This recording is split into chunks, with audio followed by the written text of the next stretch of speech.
There are wars that drag on for years. And then there are wars that are over before people even realize they started. Today, we're looking at the most one-sided wars in history. Conflicts so unbalanced, they almost don't feel real. Massive empires versus tiny nations. Modern weapons versus outdated tech. Thousands lost on one side. Barely a scratch on the other. Let's start with a war that lasted less than an hour. The Anglo-Zanzibar War, minus 1896. Imagine declaring war and losing before your coffee gets cold. In 1896, the British Empire and the Sultanate of Zanzibar went to war. The trigger? A succession dispute. When the Sultan died, his cousin seized power without British approval. Britain demanded he step down. He refused. So Britain gave him an ultimatum. Stand down or face consequences. He didn't stand down. At 9:02 a.m., British warships opened fire on the palace. Zanzibar had a wooden palace. Britain had modern naval artillery. Within minutes, the palace was in flames. By 9:40 a.m., it was over.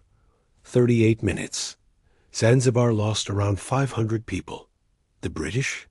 One injured sailor. That's it. It remains the shortest recorded war in history.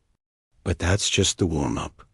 The Battle of Omdurman, minus 1898 now. Imagine charging at machine guns with swords. In 1898, British and Egyptian forces clashed with the Mahdist army in Sudan. The Mahdists had courage, numbers, determination. What they didn't have was modern firepower. The British brought Maxim machine guns. If you've never heard of them, they were among the first fully automatic machine guns. Relentless, devastating. The Mahdist forces launched large-scale charges. In just a few hours, around 10,000 Mahdist fighters were killed. British losses? Fewer than 50. It was less a battle, more a demonstration of what industrial warfare would look like. It shocked observers. Because for the first time, technology made the imbalance brutally obvious. And that theme shows up again and again. The Six-Day War, 1967, this one's different. It wasn't colonial. It wasn't ancient. It was modern. In 1967, tensions exploded in the Middle East. Israel found itself facing Egypt, Jordan, and Syria. 3 countries, multiple fronts. On paper, it looked like Israel was outnumbered. But within hours of the war starting, Israel launched a preemptive airstrike. And here's where it gets wild. In a single day, Israel destroyed the majority of Egypt's air force. While the planes were still on the ground, runways cratered, aircraft wiped out before they could take off. Air superiority was secured almost immediately. Within 6 days, Israel had captured the Sinai Peninsula, Gaza Strip, West Bank, East Jerusalem, and Golan Heights. 6 days. The map of the region changed dramatically. It wasn't a quick skirmish. It was a lightning campaign that reshaped geopolitics. The Falklands, air power versus distance. In 1982, Argentina invaded the Falkland Islands. The UK responded. Now, this wasn't a complete steamroll. There were real battles and real losses on both sides. But here's what made it lopsided in a different way. Distance. The UK sent a naval task force 8,000 miles across the world. Many believed it was impossible to reclaim the islands. But within weeks, British forces had retaken them. Argentina lost over 600 personnel. The UK lost 255. Not a total mismatch in numbers like earlier examples.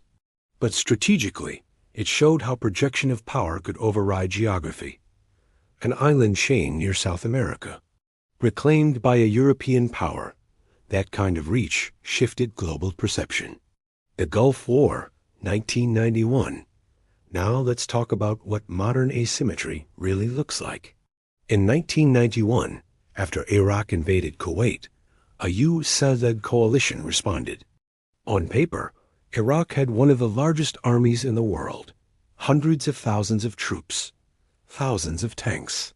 But here's what they didn't have: stealth aircraft, precision-guided munitions, satellite intelligence, overwhelming air dominance. The air campaign began. For weeks, coalition forces dismantled Iraqi infrastructure from the sky.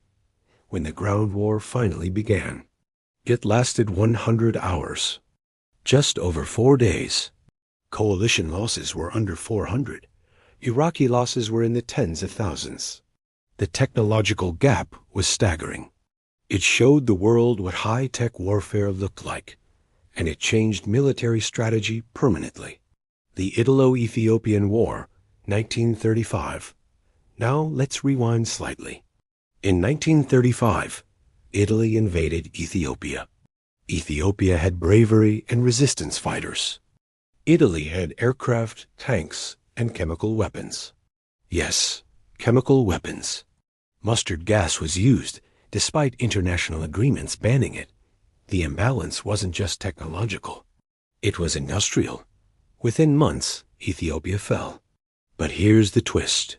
5 years later, during World War II, Ethiopian resistance forces helped push Italy out. Sometimes one-sided doesn't mean permanent. So what makes a war one-sided? It's rarely just numbers. It's technology, strategy, preparation, air superiority, industrial capacity. Sometimes it's simply timing. A surprise strike at dawn, a fleet arriving faster than expected, or a weapon the other side has never seen before. And the scary part? As technology advances, the gap widens. Drones versus rifles, cyber warfare versus conventional defense, satellites tracking every movement.